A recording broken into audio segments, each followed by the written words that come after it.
안녕하십니까. 오늘은 진짜 예수를 찾아서 111번째 시간, 역사적 예수와 역사적 예수냐 신앙의 그리스도냐에 대해서 말씀을 드려보겠습니다. 우리가 처음에 진짜 예수를 찾아서 1강을 시작할 때 바로 이 문제를 가지고 시작을 해서 출발했다가 중간에 많은 새길, 우회로를 거쳐서 다시 이 문제로 이제 돌아오게 됐습니다. 그래서 이제 뭐 긴 시간, 뭐 2년여 전에 이야기한 것을 저도 다 기억이 안 나고 여러분 그때 없으신 분들이 많고 하기 때문에 오늘은 그때 자세하게 슐라이어 마하까지 하다가 이제 옆길로 샜는데 이제 전부 요약해서 역사적 예수 연구가 어떤 단계를 거쳐서 현대까지 왔는가 하는 것을 오늘 총 정리하는 시간으로 한번 하고, 또 이 문제는 앞으로 계속해서 거듭 더 자세하고 깊게 다뤄질 겁니다. 너무 중요한 이슈이기 때문에. 그럼 이제 역사적 예수하고 그 신앙의 그리스도 할 때 신앙, 이걸 이제 더 정확한 말로 하면 이제 선포된 그리스도. 그래서 이제 선포는 말하자면 신앙의 내용을 이제 표현하는 거죠. 외치는 거. 그래서 영어로 말하면 이제 proclamation 이고, 그리스어로 하면은 캐리그마.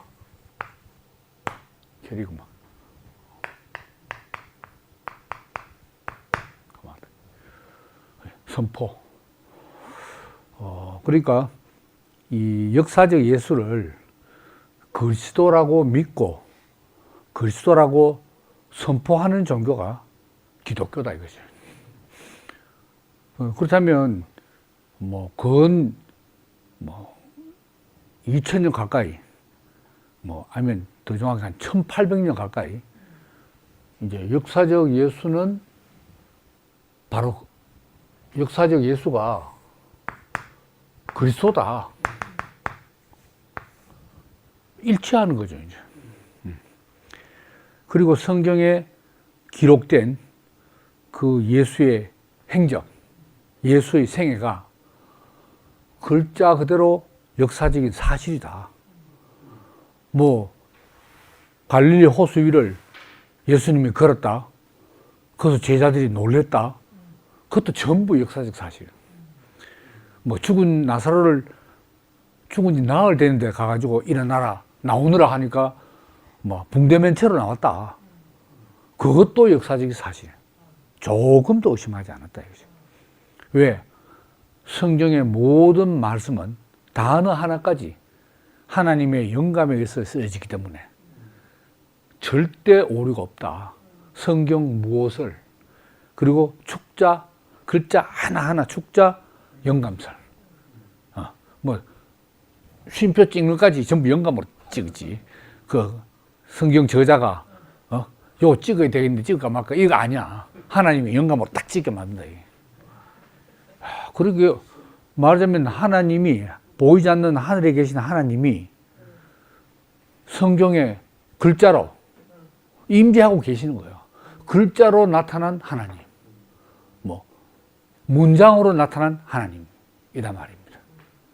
그렇게 믿어 오다가 이제 순진무구할 때, 또 어떤 면에서 무지몽매한 시기까지 통했는데 인간이 너무 까지게 된대. 점점 깨이고 또 깨이고 했다 이 말입니다. 그게 특히 이제 17세기 과학혁명, 합리주의, 그리고 18세기 계몽주의로 내려오면서 점점점 이성적인 사고가 발달하고, 이성적이란 말은 합리적이고 과학적이고 이런 인식을 가지고 세계를 바라보고 성경을 바라보고 신앙에 대해서 딱 그걸 적용하니까 이 신앙의 내용, 이 신앙의 그리스도라고 선포한 이 그리스도하고 역사적 예수하고 과연 같나? 이런 의심이 생겼다 이 말입니다. 그 의심이 첫째 왜 생겼냐? 이 그리스도, 이 다른 말로 메시아, 구원자 아닙니까? 구원자. 구원자에 대해서 의심이 생기니까 가만히 있어라. 이 구원자인데 역사적 예수에서 이 신앙의 그리스도로 이행하는 과정에서, 그죠? 역사적 예수는 33년밖에 안 살았잖아요. 그 뒤에 기독교 역사는 2000년 가까이 흘러오잖아요. 이 흘러오는 동안에 뭔가 여서 어떤 요인에 의해서 여기에 예를 들어서 뭐 비약이라든가 아니면 뭐 왜곡이라든가 아니면 심지어 사기라든가 누가 이거 사기친 거 아이가 이렇게까지 의심을 하게 됐다 이 말입니다. 그러니까 그 교회 신앙 공동체가 교회 아닙니까? 교회에서 그리스도로 선포하는 그 구원자의 구원이 내게 구원자가 내게 구원의 사실로 구원의 실제로 사실은 적용되나? 구원이 내게 발생하나? 요걸 의심하게 돼요. 네. 그러니까 일단 이 그리스도는 우선 놔두고 이 역사적 예수, 요 그리스도를 기독교를 탄생시킨 원천, 역사적 예수가 실제로 나사렛에서 걸어다닐 때, 갈릴리 호수를 돌아다닐 때, 그 지역을 돌아다닐 때, 예루살렘에서 외칠 때, 사역을 할 때, 그 인물이 진짜 누구였는가를 한번 밝혀보자 하는 것 같아요. 그래서 이제 여기서부터 그리스도를 수정하든지, 아, 진짜 역사적 예수를 보니까 이게 진짜 그리스도 맞네라고 하든지, 원천부터 새로 한번 더듬어 가보자 이 말입니다. 그래서 지난 시간에도 말씀드리고 또 그전에도 누차 말씀드렸듯이, 그러면은 이제 그 역사적 예수를 찾아 나설 때 근거가 있어야 될 거 아닙니까? 출처, 근거, 그거는 복음서밖에 없는 거예요. 사복음서. 사복음서. 요게 뭐 어쨌든 예수의 생애를 출생부터 해가지고 죽고 부활까지 적어놓은 4가지 복음서 아닙니까? 이 4복음서. 그래서 이제 이게 이제 이 학자들이 뭐 대체적으로 이제 말하기를 역사적 예수 탐색 단계가 5단계로 이루어집니다. 5단계. 요 현대까지. 그래서 이제 제1단계부터 이 사람이 많은데 시간이 다 들지 모르는데 1단계부터 한번 해보죠. 1. 제1단계. 요게 이제 대충 잡아서 19세기 초부터 중반까지.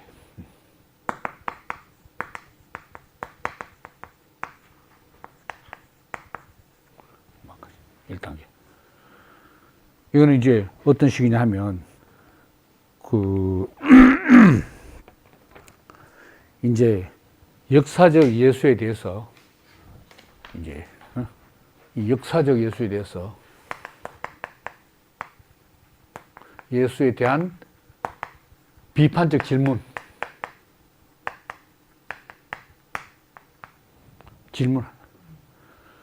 다시 말하면 사복음서에 적힌 예수의 행적이 실제로 역사적인 사건이었나?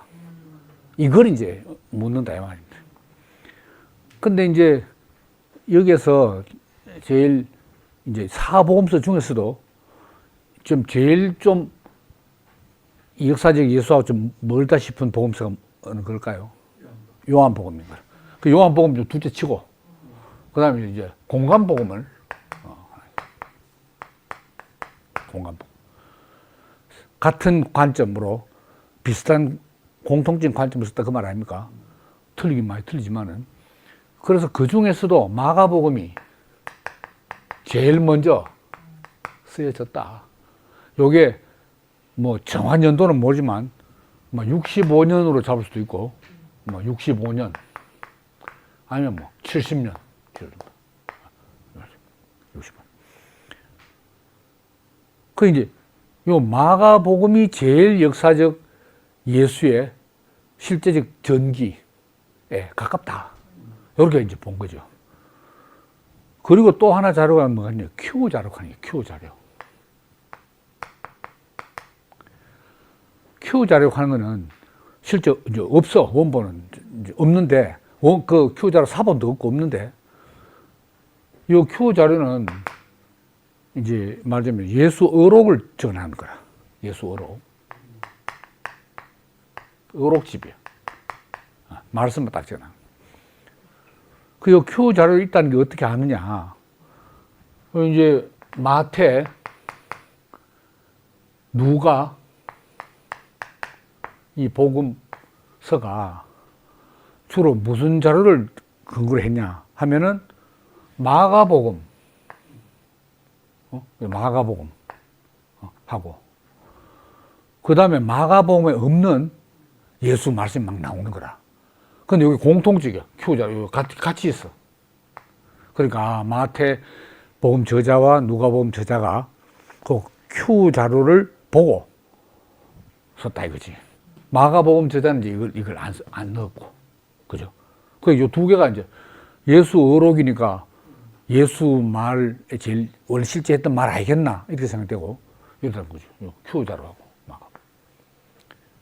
그래서 이제 마가복음에서 역사적 예수의 윤곽을, 행적의 윤곽을 잡고, 그 다음에 구체적인 말은 큐 자료, 요게 반영되어 있는 요 큐 자료를 합하면은, 요렇게 두 개 합하면 가장 역사적 예수의 근접한 그림이 나오지 않겠나, 이렇게 생각을 했는 거죠. 이렇게 이제 된 겁니다. 요렇게 이제 찾은 건 조금 뒤에 나온 이야기고, 우선 이제 1단계에서 보면은, 제일 처음에, 우리가 처음에 할 때, 저도 진짜 유찰 때 제일 먼저 할 때 누굴 달았냐? 라이마루스라는 사람이에요. 라이마루스. 이 사람은 이제 1694에서 1768이니까 18세기 사람이에요. 정확히 말하면 19세기 초, 18세기 말이라 제일 먼저 한 사람이에요. 근데 대체적으로 보면 19세기다 이렇게 이제 하는데 18세기 말에 이걸 제일 먼저 말했어요. 근데 이 사람이 하나님을 이성적으로 경외하는 자를 위한 변호라는 글을 썼는데, 그 당시만 하더라도 18세기 말만 하더라도 이 보수 정통 루터교가 완전 독일 지배하고 있잖아요. 근데 이걸 발표를 할 수가 없는 거야. 그럼 사회 매장됐던데. 뭐 중세처럼 뭡니까 화형에는 안 쳐져도 사회가 완전히 매장됐던 거야. 그래서 죽고 난 다음에 레싱이라는 이 친구가 이제 그걸 익명으로, 라이마루스로 안 가고 익명으로 발표를 했는 거예요. 여기 이 가운데서 이제 역사적 예수에 관한 문제가 나오는데, 이 사람이 이제 기여한 게 뭐냐. 예수의 선포하고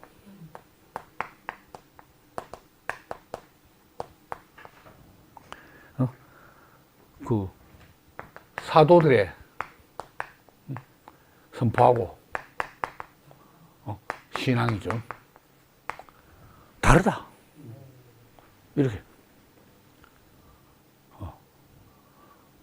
그러면은 복음서에서 예수가 말했는 거하고 서신서에서 바울이 말했는 거하고 그건 틀린다. 이렇게. 이 엄청난 이야기잖아요. 그전에는 뭐, 딱, 역사적 예수하고 신앙의 그리스도가 뭐, 일치한다고 생각했거든. 근데, 틀린다. 그걸 지난 시간에 제가 뭐라고 말했습니까? 예수 선포는 예수의 종교라. 그게 이제 religion of Jesus. 예수의 종교. 요거는 religion about Jesus. 그러니까 예수가 믿는 내용하고 신앙의 내용하고 사도의 내용이 틀린데 사도들은 그 예수 자신이 자기들 종교야. 그렇게 예수 Jesus about 예수 자신. 그러면 이제 왜 나를 믿노? 왜 믿지 마라? 왜 이렇게 갑니까? 언제 내 믿으라 했겠노? 이렇게. 선생님만 있으면, 선생님 있으면 안 된다. 하나님 있어야지. 하나님 안으로 다 들어가야지. 나처럼 나를 믿으면 돼. 이런 거. 무슨 뜻인지 알겠죠. 네. 철저히 그 당시에 전혀 없었던 예수 이해고 획기적인 시도야 돼. 이깁니다. 그리고 이제 예수를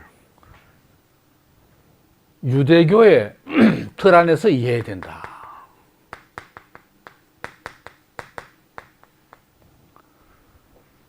예수는 뭐 하나님 나라를 말하는지 뭘 말하는지 유대교 틀 안에서 그 당시 유대교 맥락에서 이야기했지. 전혀 뭐 하늘에서 바로 내려오는 사람이 그래 말한 건 아니다. 그게 오늘날에도 이 역사적 예수 연구에 다 그 원칙은 수용이 됩니다, 지금. 그까지 좋았는데, 이제 만들어. 여기서 이제 십자가에 죽은 예수, 요게 이제 역사적 예수의 마지막 아닙니까? 십자가에서 죽은 예수.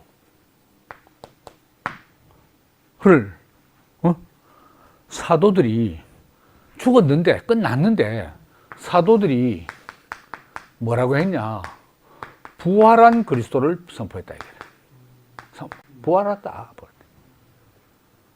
이거는 라이마루스가 말하기를 사기다. 이 사기야, 이게.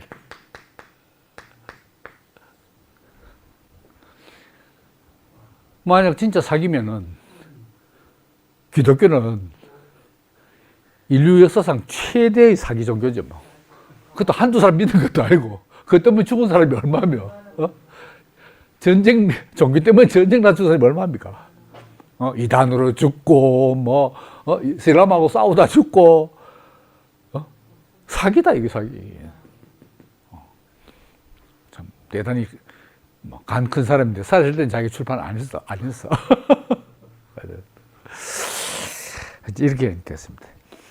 그 다음 이제 많은데 대표적인 사람만 뽑는 겁니다. 1단계에서 라이마루스, 그 다음에 두 번째 사람이 전번 제가 할 때도 나왔습니다. 두 번째가 슈트라우스.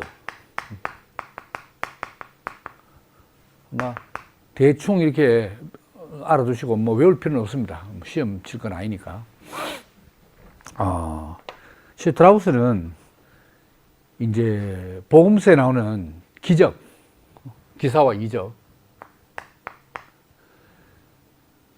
기적 사건들을 어떻게 하든지 합리적으로 설명하려고 하는 거예요. 합리적 설명. 그럼 부활, 기적 중에 기적이 뭐겠어요? 예수의 부활 알겠어요? 예수의 부활.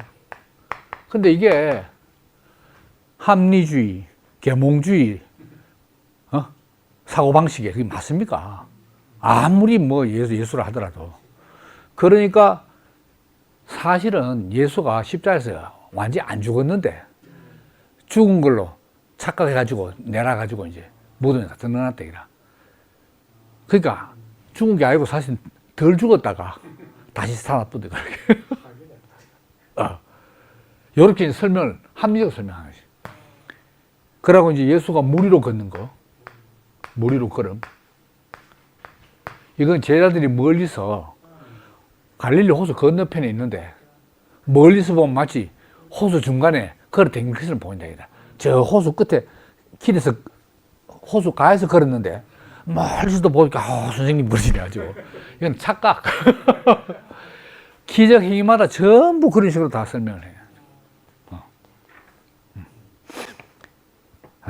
그래서 이제 이런 이 묘사들, 복음서의 기적적인 묘사들은 전부 다 신화적인 표현이다. 이 사람이 제일 먼저 신화라고 말했어요. 신화다. 그러니까 복음서에 나와 있는 예수의 생애를 실제 역사적 사건으로 믿으면 안 된다 이 말이잖아요. 역사 사건이 아니다 이거지. 그래서 이제 이 사람이 이제 누구냐면 이 슈트라우스 헤겔 제자거든요. 18세기 헤겔 제자, 대철학자 헤겔 제자입니다. 헤겔은 철학자이지만은 청년 시절까지 전부 신학을 공부했어요. 청년 헤겔하는 그런 책도 이제 그 철학자가 쓴 게 있는데 청년 시절은 전부 신학자예요. 기독교만 연구했어요. 그래서 이제 그 헤겔의 그 사변적인 기독론에 의하면은 헤겔이 이제 뭐 복잡하지만 간단하게만 이야기하면 이제 헤겔의 하나님은 기독교의 하나님이 아니고 절대 정신이 하나님입니다. 절대 정신. 압솔루테 가이스트, 데어 압솔루테 가이스트라는 절대 정신입니다. 절대 정신의 자기 현현, 성경 스토리하고 비슷해요. 절대 정신이 자기를 인간 역사를 통해서 자연의 운행을 통해서 자기를 나타내는 거야. 절대 정신이. 그래서 역사의 완성은 누구에서 이루어지냐? 절대 정신이 인간 정신에서 인간 정신에서 온전하게 현현 나타나는데 이 사람이 진정한 철학자인 거라. 철학자니. 어쩌면 자기에게서 나타난다 이 말입니다. 헤겔이. 이 철학자의 정신에서 절대 정신의 온전한 실현을 본다. 그러니까 슈트라우스는 헤겔 제자니까 이거를 이제 철학 정신을 보지 않고 바로 예수에게 적용신 거라. 예수에게서 이게 이제 예수인 거라. 예수에게서 절대 정신 대신에 하나님이지. 하나님이 예수에게서 온전하게 현현됐다. 헤겔식으로 말하는 거예요. 이 사람이 다시 말하면 사람인데 신이 나타난 거니까 이게 이제 말하자면 신인이다. 신인. 신을, 하나님을 나타내는 사람. 말하자면 이제 온전한 형상이 내 말이지 뭐. 좀 내용은 좀 같지는 않지만 이런 이제 비슷한 이야기를 하고 있습니다. 이제 그리고 세 번째로 1단계에서 이것도 제가 전에 할 때 1시간 할애해가지고 다 그 말씀드렸습니다. 르낭. 이 사람은 예수의 생애 하는 책을 썼어요. 이건 예수의 역사 소설입니다. 소설식으로 썼어요. 아주 문학적으로 잘 썼어요. 프랑스 사람인데. 그래서 우리말로 번역된 것 있고 제가 한번 그때 소개를 해드렸는데 예수의 생애. 그래서 이 사람은 이제 예수의 어떤 그 3년여의 그 사역 기간을 아주 아름답게 묘사하는 거예요. 어린 시절부터 해서. 그래서 처음에 이제 온화한 성품으로 출발합니다. 하다가 예루살렘에 가서 성전 안에 들어가잖아요. 여기에서 이제 상 둘러엎고 난리치고 막 하는 거라. 그래서 이제 과격한 혁명가로 변신을 하게 된다 하는 이런 예수의 내적 그 인격의 변화, 요걸 쫙 막 소설, 역사 소설로 썼는데 이게 얼마나 인기가 좋았던지 막 프랑스 말로 썼는데 세계 각국으로 번역되고 출판 3개월 만에 8쇄로 찍어봐요. 주문이 쇄도해가지고 그 정도로 인기가 좋았다. 아주 감성적으로 사로잡고 대중들의 마음을 사람들. 이 우리 번역된 그 우리말 이 책을 읽어봐도 역시 묘사가 아주 아름다워요. 그 인기를 끌만하다 이거지. 진짜 예수한테 맞건 안 맞건 간에 그럴듯하게 쓴 거죠. 요게 이제 1단계입니다. 19세기 초에서 중반까지죠. 그 다음에 이제 2단계가 나옵니다. 제 2단계.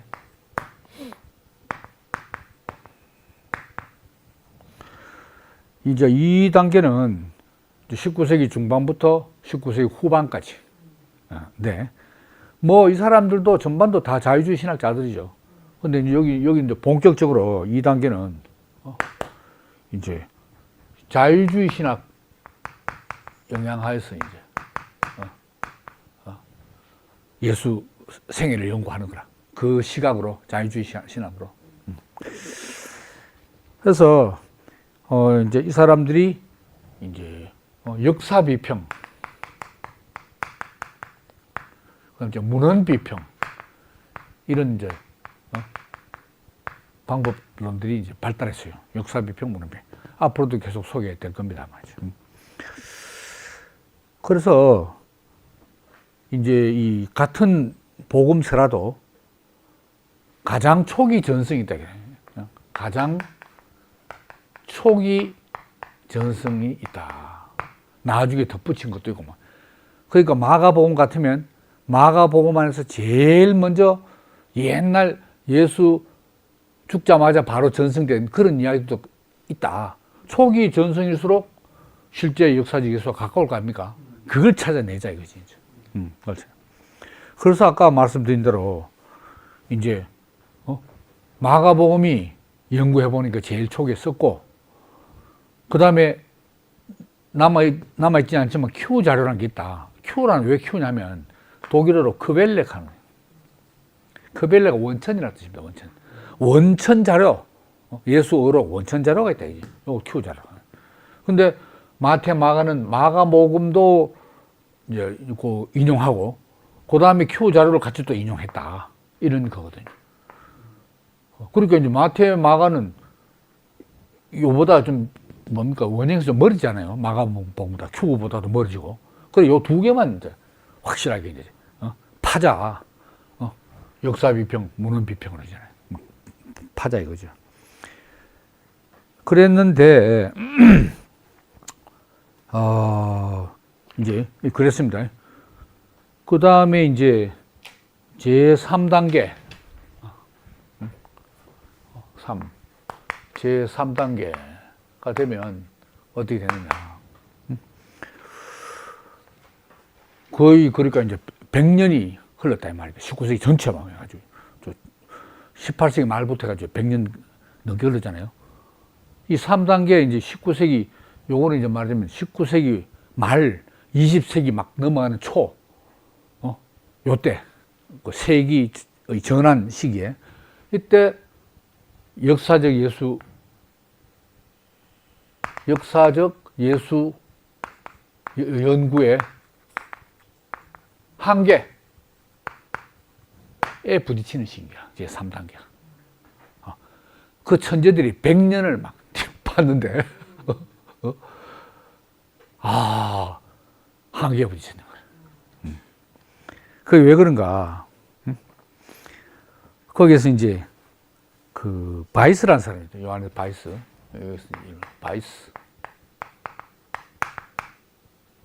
바이스라는 사람이 그 자유주의 신학에서는 예수가 하나님 나라를 선포했다. 하나님 나라를 선포했다 할 때 이 하나님 나라를 굉장히 현실적인 어떤 나라로 생각하지 않고 영적으로 생각해요. 영적으로. 그리고 뭐 내면적, 인격적 이런 하나님 나라를 자유주의 살지. 다시 말하면 대단히 윤리적인 자유와 평등과 정의가 딱 확립된 그런 나라라 생각해요. 이래서. 근데 이 바이스가 실제 예수는 그게 아니고 실제 이 세상에 종말이 오고 막 뒤집어지고 하나님 역사에 개입한다는 것을 예수가 선포했다 이런 거예요. 이렇게 이야기했어요. 세상의 종말이 가까웠고 하나님 나라의 도래가 임박했다. 이게 뭐 영적인 민격인 게 아니다. 실제 이 세상이 뒤집어지는 거다. 이렇게 이제 연구를 해놨다 이거죠. 그리고 이제 이 사람이 언제 글 썼냐? 1892년, 19세기 말에. 그 다음에 두 번째 중요한 사람이 브레드라는 또 유명한 사람이 있어요. 브레드. 이 도올 김영옥 선생 강의 들어도 이 브레드가 나와요. 아주 브레드를 극찬하고 아주 천재고 이렇게 이런 이야기를 하는데 복음서에 나타난 메시아 비밀. 메시아 비밀. 이게 뭐냐면 이 복음서에 특히 마가복음서에 이제 너희는 나를 누구라 하냐? 저는 하는 이걸 아무에게도 말하지 마라. 또 누구 한잔 나섰어. 아무에게도 내놨다 하지 마라. 그러니까 주변 사람들이 이렇게 병 고치고 이런 말 하시면 메시아 아니냐 할 때 절대 하지 마라. 이렇게 메시아 비밀을 좀 지켜달라는 간곡한 당부를 하는 거라. 그걸 왜 그러냐 이거지. 자기가 메시아로 왔으면 내가 메시아다 이런 데 되는데 말하지 왜 하냐 이거지. 그걸 브레드는 어떻게 했냐. 마가복음의 저자가 마가복음을 쓸 때 벌써 이게 역사적 관점 쓴 게 아니고 이게 얼마입니까? 아까 65년 그러면 예수 사후에 30년 지났잖아요. 30년 넘게 지났지. 그때는 벌써 예수가 자기들에게 메시아 신앙인 거라. 예수가 그리스도라는 신앙을 마가가 소속해 있는 신앙 공동체에서 다 예수가 메시아라는 걸 다 믿고 있는 상태인 거라. 그런데 실제 예수는 자기는 메시아 자의식이 없었다 이거지. 그러니까 이 메시아 비밀이라는 요 장치를 통해서 자기들의 신앙을 비메시아적인 의식을 가진 예수에게 적용했다 이거지.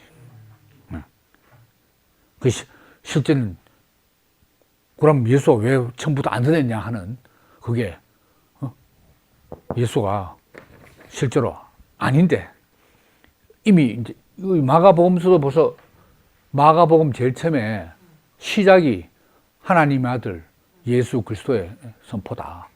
복음이다. 이렇게 시작하거든. 제일 마지막에 뭡니까? 로마 백부장입니까? 그 사람이 예수 십자가에서 저가 실로 하나님의 아들이다. 벌써 하나님의 아들로 시작하고 또 세례받고 올라올 때 이는 내 사랑하는 아들이요 하고 말. 벌써 그때가 자기들에게 벌써 예수가 메시아인 거라. 메시아인 거라. 근데 실제로 역사적인 실제 예수의 행적에서는 자기가 메시아라고도 않겠거든. 그러니까 실제로 메시아인데 하지 마라 하면서 해가지고 사람들이 잘 몰랐지. 당부했지. 실제로는 메시아 맞다. 이걸 말하기 위해서 메시아 비밀.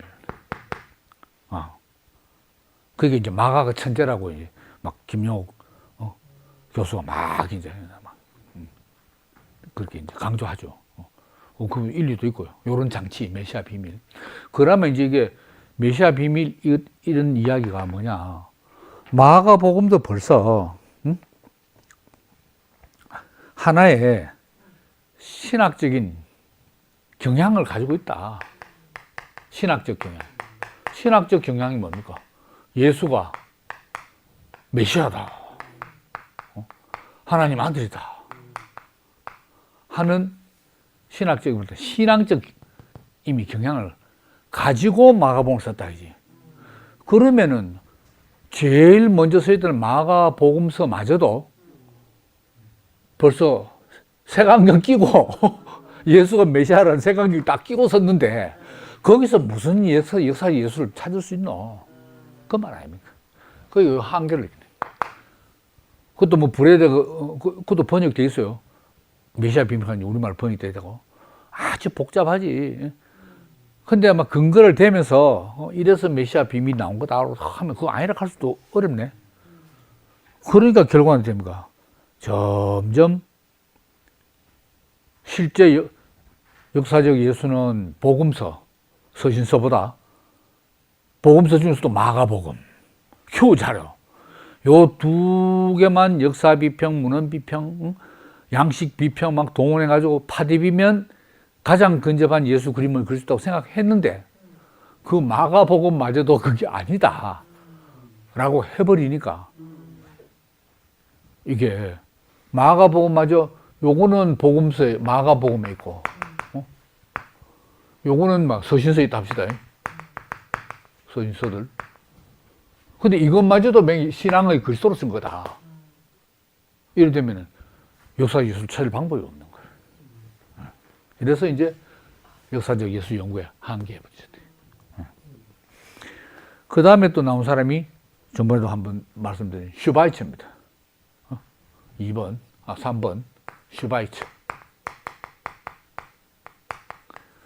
슈바이처는 예수 생애 연구사, 자기 앞에 라이마루스부터 바로 앞에 브레데까지 쭉 역사적 예수 연구, 그러니까 예수 생애를 연구한 그 내용들을 전부 다 분석해가지고 다 소개해놨는 거예요. 예. 슈바이처 대단한 신학자예요. 이게 몇 년이냐면 1906년에 썼어. 예수 생애 연구사. 이 결론이 뭐냐. 이 역사적 예수를 찾으려고 한 이 신학자들마다 내가 보건대 역사적 예수는 바로 이런 모습이다라고 이야기 해놨잖아요. 근데 신학자 숫자마다 예수상이 다 틀리는 거야. 신학자 10명 같으면 예수상 10가지 거라. 같은 게 한 개도 없어. 그러니까 슈바이처가 뭐라고 말했냐. 그거는 왜 다양한 예수상이 나왔냐. 저자 자신들이 믿고 있던 이상적인 윤리적 인간상이 자기 작품 속에 다 투영된 거다. 자기가 그리는 예수상이 이상적 인간인 예수상이 있는 거라. 그 맞춰서 썼다 이 말입니다. 그렇겠죠. 뭐 그래서 이제 예수 생애 연구에 끝이다. 사형 선고를 내는 거나 마찬가지입니다. 이렇게 말하면서 슈바이처 자신은 예수를 어떻게 생각하냐. 내가 생각하는 예수는 실패한 종말론적 예언가다. 종말론 예언했는데 나 종말 안 하잖아. 예수만 종말 안 했어. 종말 예언했다가 십자가에서 죽어보고 그 종말을 오지도 안 하고 그게 슈바이처가 말하는 역사적 예수입니다. 그래서 이제 역사적 예수 이거는 자유주의 신학에서 시작했다는 말은 자유주의 신학은 정통적인 기독론은 뭡니까? 예수가 인간이면서 신이거든. 이렇잖아요. 근데 자유주의 신학하는 말 자체가 예수에서 신이 없어. 예수는 인간이 되거라. 그리고 역사적 예수, 뭐 BC 4년부터 뭐 살았든지 뭐 AD 1년부터 살았든지 간에 거기서부터 33살까지 살다가 십자가 처형당해서 죽은 인간인 거예요, 인간인 거예요. 이 인간을 이제 한번 이걸 뒤에 신앙의 글소 구원자가 돼야 되니까 결국 인간에다가 요 신을 갖다 붙여가지고 신이면서 인간이 큰 거 아이가 이거지. 그러니까 역사적 예수를 탐구한다는 말은 이제 뭐 신이면서 참 하나님이면서 참 인간이다. 이거는 그건 말도 안 되고 예수는 인간이에요, 인간. 그 이 인간이 어떤 인간을 찾아봐도 이거 아닙니까? 근데 그 인간 찾기가 어렵네. 어렵네. 왜냐하면 벌써 이 신앙의 그리스도랑 관점에서 다 섞었는데 뭐. 그러니까. 자, 그 다음에 이제 이제 여기 이 시기에 해당돼. 슈바이처 뒤에 또 누가 나오냐? 이제 볼트만이 나옵니다.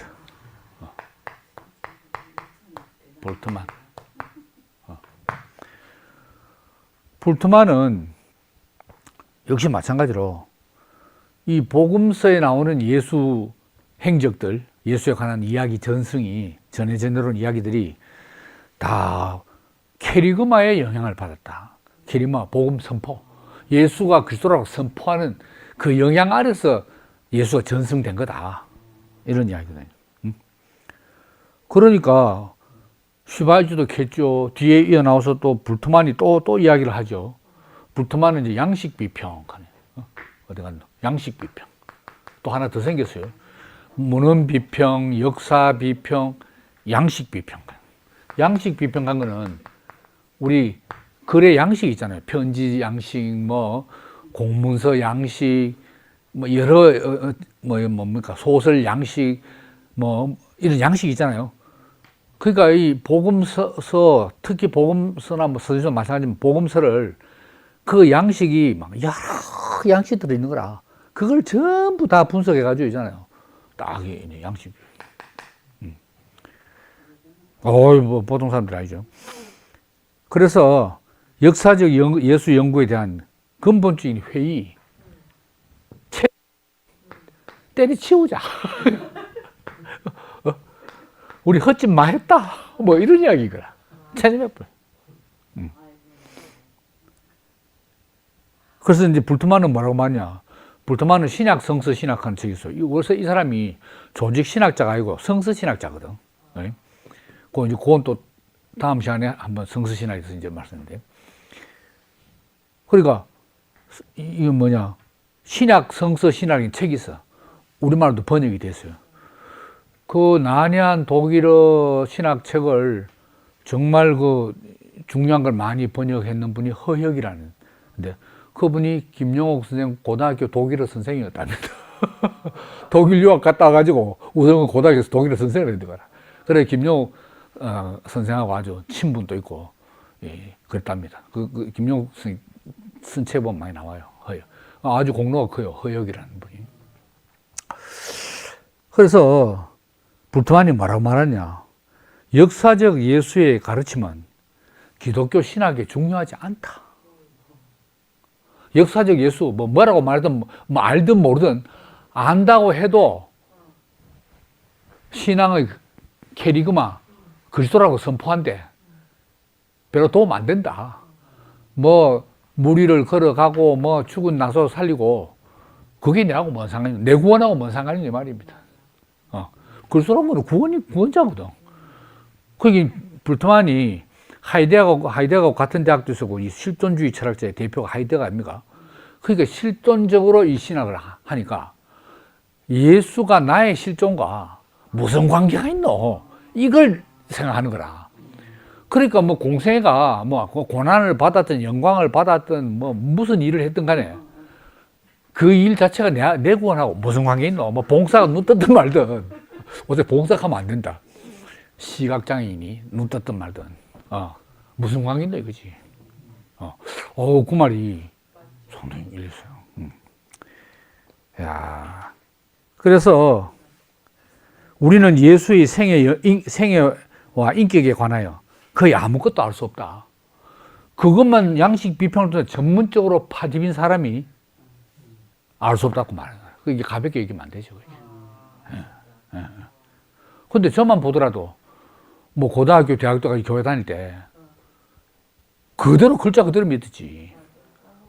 실제로 뭐 예수가 기사회 다 행했고 뭐 다 그러지 알지. 그건 아닌 거야. 야, 그래서 이제 이 회의, 체념, 호탈하잖아요. 100년 과업이 물거품 돌아버린 거라. 불트만의 슈바이처나 이 불트만의 이제 결론에 의하면은. 그러면 이제 어쩌냐. 이거는 이제 모르고 알아도 소용없고 불트만식에 의하면은. 그러면 역사 신앙의 글쎄 선포, 글소라고 된 선포만 중요한 거라. 그걸 또 다시 잡아야 돼. 이게 안 믿겨져가지고 여기서 100년 동안 파디미다가 그럼 이거 모르면 그럼 이것도 알고 저것도 알면 막 아무것도 안 남잖아요. 그래 다시 이제 또 안 되겠다 다시 캐리마. 그래가지고 이 두 방향으로 탈출구가 정해집니다. 하나는 변증법 신학.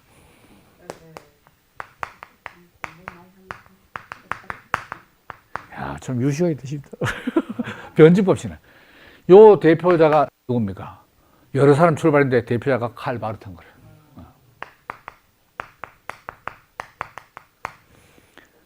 그래서 역시 이 글소라고 캐리그마 선포하는 거는 십자가 죽음과 부활 때문에 그런 거 아니냐 이거지. 맞지. 이 십자가의 죽음과 부활을 쭉 이야기한 게 정통신학 아닙니까? 그러니까 독일에서는 루터, 스위스에서는 칼빈의 장로교가 되고 막 독일 루터가 됐잖아요. 근데 이 칼바르트 젊을 때 선생들이 전부 자유주의 신학 교수들이잖아요. 근데 20대 그렇게 자유주의 신학 전부 다 뭐 그때는 자유주의 신학이 독일이 막 1세기 거의 배웠는데 언제 이 사람이 이제 등을 돌리게 되냐. 자기 교수님들이 빌헬름 2세 1914년입니까? 세계 1차 대전을 일으킬 때 그 신학교 교수들이 전부 지지 성명을 내보낸 거예요. 빌헬름 2세 1차 대전을 지지하는 신앙으로 지지하는 성명을 내보니까 칼바르트가 이건 아니잖아요, 그지? 아무리 우리 선생님도 이건 아니지 해가 동달뻔. 그래서 자유주의 신학하는 게 원래 개신교의 17세기 개신교의 도구마 딱 불변증 교리 확증된 교리에 대한 반발로 나온 거 아닙니까? 근데 다시 돌아가 봐요. 역시 너무 지멋대로 자유주의적으로 돌아다니는 건 안 된다. 그렇지만 이 젊을 때 한 벌써 자유주의 신앙이 물을 많이 먹었잖아요. 그러니까 그걸 칼빈을 그대로 답습할 수도 없고 루터를 답습하지는 않지. 그러니까 자유주의적인 신학의 좀 관점을 가지고 요거를 새롭게 해석해요. 그게 변증법 하는 거예요. 자, 인간은 죄에 빠졌다. 그런데 예수가 대속제물로 드렸다. 그래서 하나님과 인간이 그러니까 이제 반이 대표잖아요. 죄를 지은 하니까 반목, 예수가 죄에 대해서 대속제물 돼서 그래서 하나님과 인간이 예수로 인해서 화해를 이루었다. 요게 정반합인 거예요. 죄에 빠지고 죄의 값으로 제물 드려지고 그 다음에 화해되고 요런 구도가 정반합이다 이 말입니다. 변증법 신학 칼바르트. 그 다음에 이제 실존 신학, 실존론적 신학이다. 여기에 대표자가 물론 불트만이지. 불트만이고 또 우리가 익히 이름을 많이 들은 폴 틸리도 하이데거하고 친분이 많아요. 그 실존 철학에 영향을 받는 거예요. 그 저도 뭐 이쪽도 물론 이제 관심을 가지고 봐야 되겠지만 특히 저는 이쪽에 이제 아주 관심이 많이 가요. 나의 실존과 예수의 죽음과 부활이 무슨 관계가 있나. 그래서 다음 시간에 또 이제 불트만 또 언급될 건다만, 그러니까 역사적 예수가 뭐 산상순 인간의 입에서 나올 수 있는 최고 수준의 도덕적인 말씀을 설파하고 인간이 하나님 대신 일으킬 수 있는 하나님을 방불하는 기사와 이적을 하더라도 그거는 알 수도 없는 거고 그 신화다 이거 신화. 아까 그 뭡니까 슈트라우스가 말했듯 신화다 이거지. 그 신화를 다 벗겨도 실제로 그 예수 누구지 우리가 발견할 수 없다 이 말이거든. 그 남는 거는 뭐냐? 그럼 이제 역사적 예수가 탄생해가지고 쭉 살았다. 역사적 예수는 사실은 요 십자가까지인 거죠. 우리 보통 사람도 생애가 뭡니까? 나서 탄생 해서 살다가 죽음. 요까지가 사실은 역사적 암흑이지. 근데 이제 캐리그마 그리스도, 선포된 그리스도는 여기서부터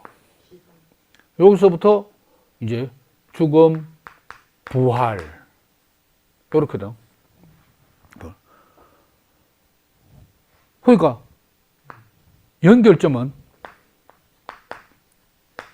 역사적 예수도 죽음하고 신앙의 그리스도는 죽음에서 출발하고 그 만나는 자리는 십자가 죽음밖에 없는 길이야. 십자가 죽음밖에.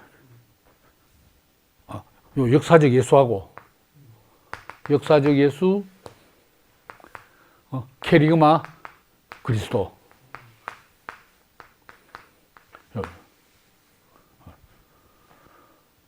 그러니까 이제 저는 이쪽으로 다 캐리그마, 원래 처음엔 캐리그마 시작했는데 나는 도그마가 됐던 거야. 특정 교파에 아주 고착된, 이거는 막 절대적이고 불변의 캐리그마다. 이게 이제 도그마 아닙니까? 교리.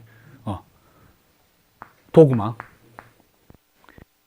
여기에서 이건 아니지 반발을 해서 일로 갔다가 100년 헤매다가 다 돌아온 건 아니고 돌아온 사람이 이제 칼바르트, 뭐 불트만 틸린 사람이 이제 이랬더라는 거죠.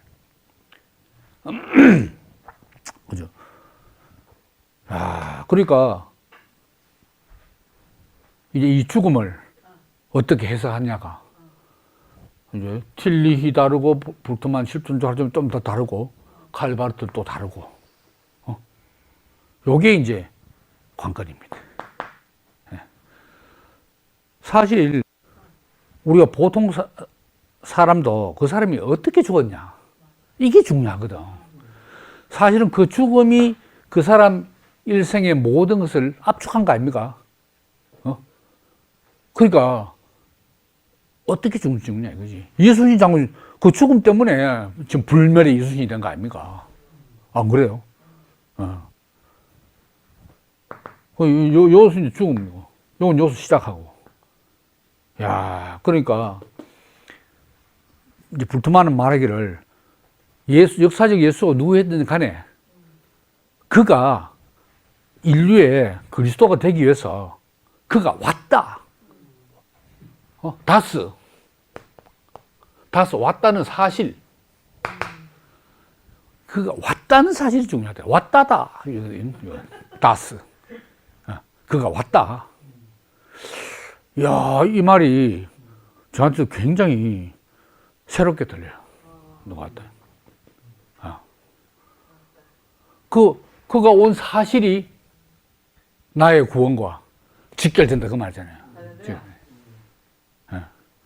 그 이제 뭐 좀 이해된 쉬운 용어로 말하면 여기 역사적 예수가 뭐 기적을 행했던 좋은 말을 했던 뭘 했든 간에 고난을 당했든 간에 그건 전부 예수의 행적이고 예수의 소유야, 소유.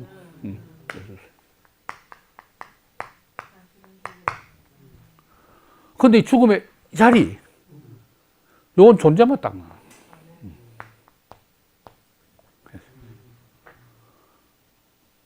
그러면 이제 예수의 존재하고 내 존재하고 어떤 관계 있냐.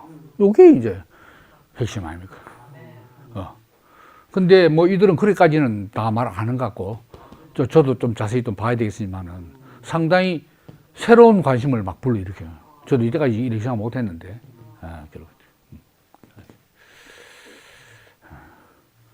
야, 그러니까 그가 왔다는 사실,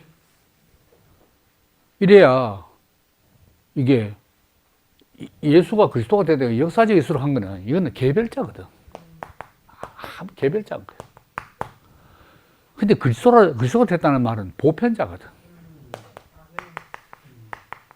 보편자.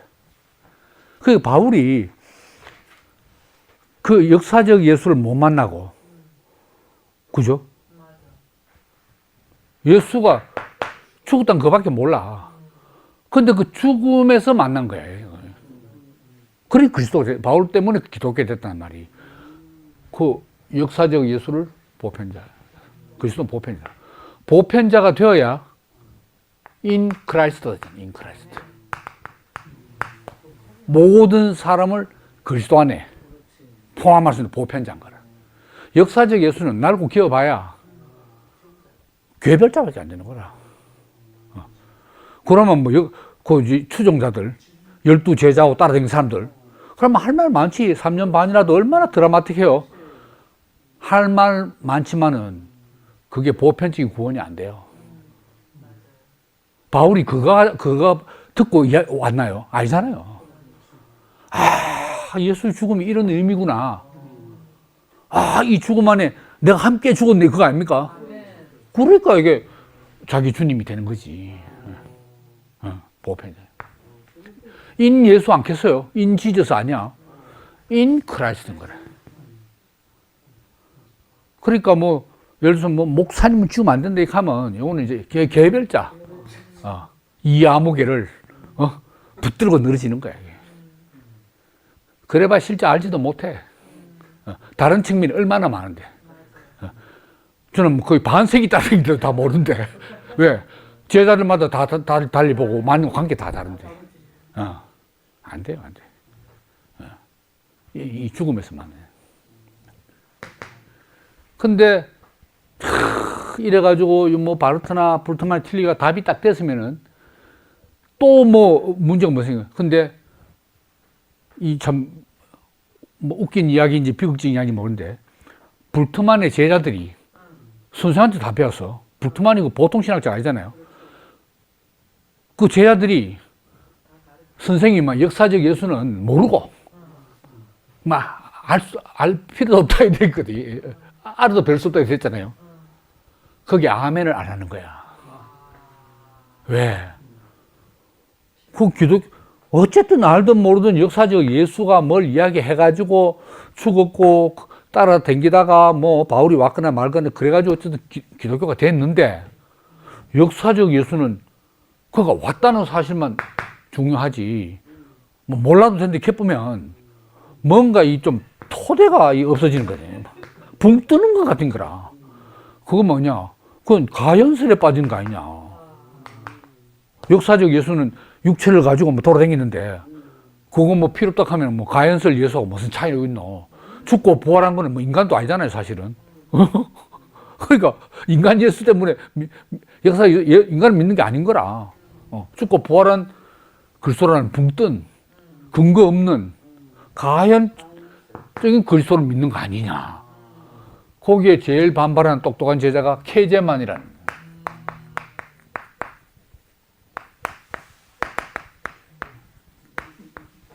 케제만이야. 뭐 보른캄, 에벨링 뭐 많아요. 단체적으로 막 반발해 보는 거야. 그래도 새로운 질문. 바로 선생이 닦아놓은 이 양식 비평, 이걸 가지고 더 파디벼 가지고 그래도 찾아야 된다는 새로운 질문을 한 게 제3단계가 아니고 제4단계입니다. 새로운 질문.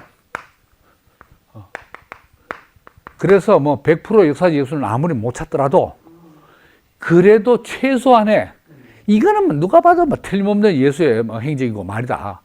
그거는 복음서에 좀 건질 수 있지 않나 하는 걸 양식 비평을 더 개발해가지고 막 찾네. 왜 그렇겠어요? 이 사람들이 이렇게 하는 것도 자기들에게 답이 안 되는 거라. 예. 그리 100년 노력했는 게 아니라고 100년 동안 했는데도 또 갈 데가 없으니까 영어는 답이 안 되지. 또 하는 거야. 또. 그게 어찌 보면 개가 토한 것을 먹을 게 없다 보니까 다시 돌아다니다가 다시 또 먹는 꼴이나 마찬가지 됐다 이거예요. 예. 그게 지금 현대까지 내려가는 겁니다. 그래서 이제 5단계, 뭐, 많이 생각합니다만은, 5단계는 이제 1980년대 중반부터, 80년대부터, 뭐, 근래 아닙니까? 영미계통의 신학자들이 이제 이걸 연구하는 거야. 이때까지 독일이 주류인데 이게 이제 왜 너것만 해먹노 이런 거죠. 그래서 이제 영미계통이 됐는데. 근데 역시 신학적인 깊이나 사상에 이 심오함은 철학이든 신학이든 독일 사람들 못 들어가. 이 앵글레 색소는 좀 안 되는 것 같아. 게르만족이 이게 돼 있다. 철학도 그렇고. 실용적이고 대단히 분석적이고 현실적이지만 역시 안 된다. 그래서 이제 뭐 크로산이라든가 이런 사람 보면은 예수가 뭐 유대 농민 견유 철학자다 이렇게 사고 말이야. 제가 봐도 영뭐 견유 철학자, 농민 견유 철학자. 집도 절도 없이 떠돌아다니면서 사회 정의를 부르짖고 그래도 불쌍한 사람을 도와주고 뭐 병 낫게 해주고 견유 철학자. 그것도 그 시각으로 보면 그런 구질이 많아요. 여우도 굴이 있고 뭐 공주해준다 뭐 집도 없다 뭐 이런 거 떠돌이. 여기 이제 크로산. 그 다음에 보그 뭐 이런 사람. 보그 이 사람은 유대 신비가다. 유대 신비가 그 강력한 영의 소유자. 그래서 귀신도 내쫓고 있잖아. 막 예언도 하고 막 유대 신비가다. 영적인 사람. 영적인 뭐 이렇게 보는 거. 크로산. 그 다음에 이제 마지막에 소개 드릴게요. 예수 세미나라는 거 있어요. 요거는 이제 이 사람이 펑크, 타이어 펑크가 아니고 펑크.